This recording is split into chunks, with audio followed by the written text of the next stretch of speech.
Yes guys, meet our newest project. This is quite a special little car. Well, I can say it's quite a big car. It's actually the car of my twin brother's father-in-law, and it's a Toyota FJ Cruiser.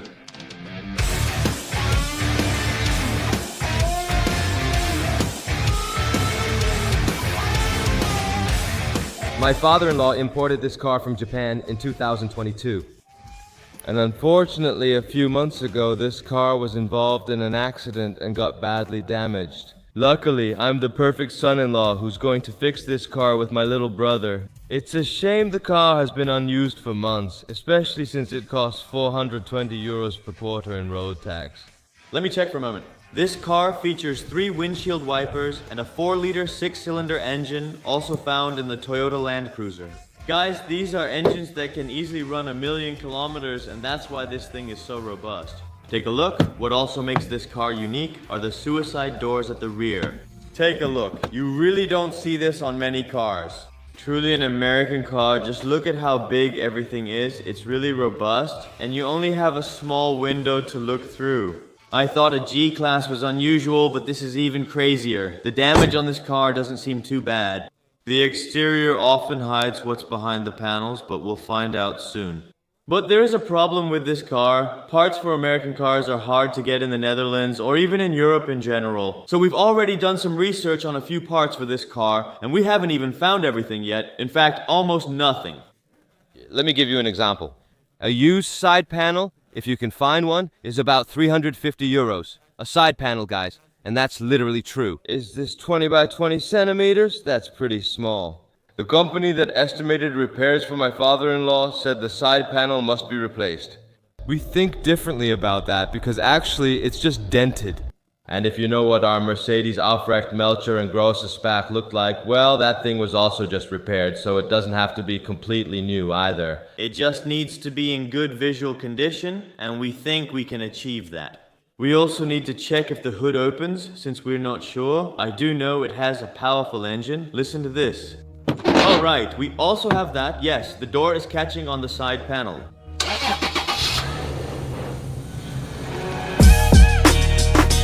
So when you're sitting in the car here, you really know you're in an all-terrain vehicle. Besides a compass, there's also something like a level, and you sit like a king. This thing is really just a rugged man's car. I'd say let's put it inside. We're gonna thoroughly go over the damage, because I think we don't even know half of what's wrong with it yet. Let's go.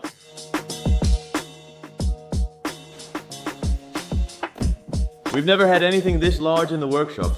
Hey, that one still works.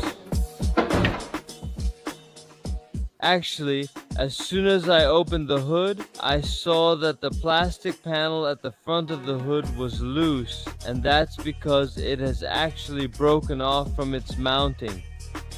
This is an easy fix. If you get the car repaired officially, they'll just replace it with a new one. And again, these parts are super hard to get in the Netherlands because it's an American import, and these parts were only released for sale in America. In the Netherlands, you'd need to get these from online websites. It's possible, but very expensive, so we'll just repair it again. And before we can actually continue to see what the real difference is between the left and right front, we actually need to sort of disassemble this part of the car. Am I saying it right? To be able to compare left and right? Yes, very good, but what I actually noticed right away is that there's a big dent in here. If you compare the right with the left, you actually see that this is all crumpled up and that this part kind of slopes downward. While that side just runs straight, this one slopes down a bit. The impact affected this side too, which is obvious. That's why it's a bit crumpled here. That's the purpose of a crumple zone, since this is a crumple zone. You can see all these lines here and notice it's a bit crumpled, but that's actually the purpose, to reduce the impact so that you don't get any twisting in other parts of the car, like the roof or something like that. Because he also pushed the side panel back, which damaged the door. You can also see, Dan, that when you close the hood, a huge gap has actually appeared here, while on the other side, I can show you there's a much smaller gap, so this is all actually being pushed back a bit. Wow, that's really lucky because it could have easily been the windshield, seriously. What we're gonna do now is take apart the right front of the car so we can compare it to the left front. And then, based on that, I think we can make a parts list, see what we can repair, and see what we really need to get new. We know from your father-in-law, John. Let's just call him John, so everyone knows. Then we'll also know what we can repair. And Jen told us that it doesn't have to be repaired completely with all new parts. So, the things we can fix will save him money, and we enjoy involving you in this to show you a different way of repairing damage. You can replace the entire front, or just repair it. This is another challenge for us, repairing rather than replacing things, along with some straightening work. So we haven't done something like this before either. And that's why we find this pretty exciting to do, because it's something completely new. Normally, we replace a front, but in this case, the parts are so scarce and expensive, we just have to try to repair it. So that's really fun. There's definitely plenty of room for improvement with this project, I must say. Yeah, it's definitely past its prime. How many kilometers are on it? Oh, it's 140,000 kilometers, guys. Wait, miles? No. Yeah, miles. 140,000 miles.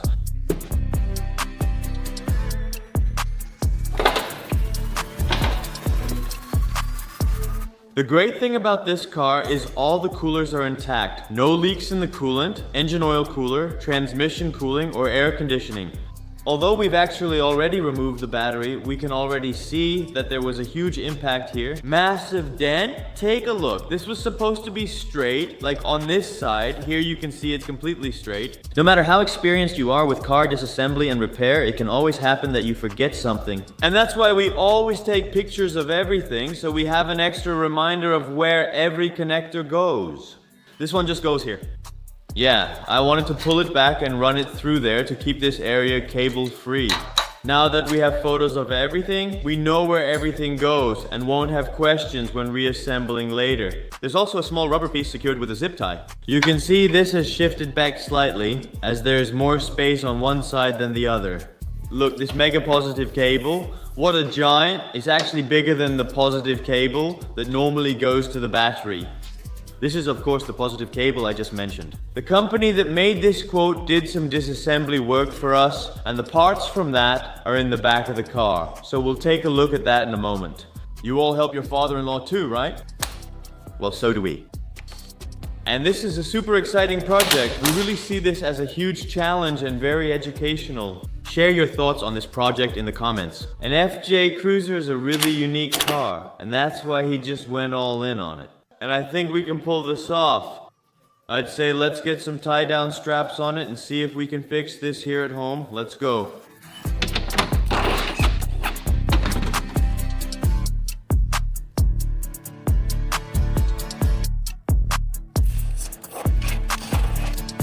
Okay, just so you guys know, we've attached a tie-down strap to it. Super sketchy. Yeah, right on my lift.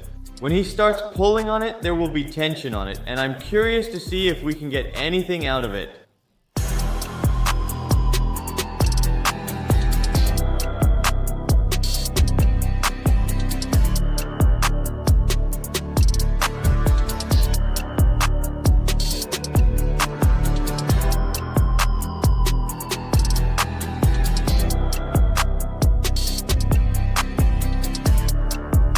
This is seriously awesome. It's something we've never done before, and the fact that it's working out the way we imagined is just fantastic. Just look at how straight this thing is. You can already see that it's in place perfectly. We also got the dent out on the side. Look from the inside. See how straight it is now. Although you can see that we've hammered on it, we still need to straighten that out a bit. Here, this part, this is actually completely flat. This still needs to come out a bit, but for the time we've put into this, we've already made huge progress. And when we put this side panel back on, the door will open normally. It's not fixed there yet, but it already opens without any creaking, so that's really good news.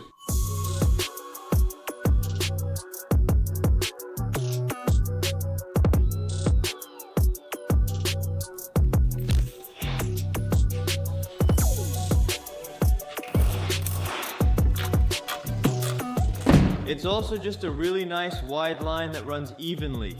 We just put the hood in place and it's also clicked into the latch. With the FJ Cruiser, you can see that it's very wide here. You see the same on the other side, and honestly, that surprises me a bit. But yeah, if that's how it is originally, then who am I to change it? Just look at this. What a gap. But maybe it's because there's so much dirt in between, that's why it stands out so much. I do think we're really heading in the right direction. Let's open the hood, then we'll secure the fender, push it in a bit, and from there we'll see what else needs to be done. We've finished the adjustment work on the fender for now. In our opinion, it fits pretty well. However, we're missing a left front headlight, so we can't really do any more adjustment work than we've already done. You can still see a big impact on the fender, but there's not much we can do about it now. I want to have the headlight in first before I actually start bending and adjusting this. For now, everything looks really good. I do see the bumper support here, the bumper beam support, but this one is a bit bent. I think we should straighten this out with our strap technique, and then we've already made a lot of progress in this episode. I'm really happy with how this is going, especially since it's our first time. That's why I want to motivate you too. Just try it, just do it, think logically. It may not work out as you hoped, but it's still a valuable lesson. It just needs some final touches. We're not finished, so that'll be in the next episode. Before ending this episode, I want to address this using our strap technique. Afterward, we won't need to pull and tug anymore. So once this is fixed, all that's left is to wait for the parts.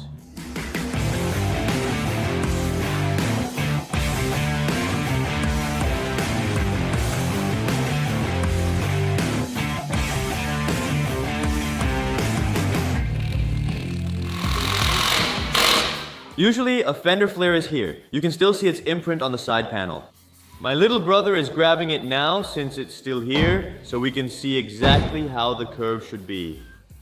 Actually, you can hardly see any of the damage because it's almost completely covered if everything is right. You can see how it was positioned, and once we have an idea of how it fits, look at that, we can adjust it a bit to match. We can see it needs to go further out. How will we do that?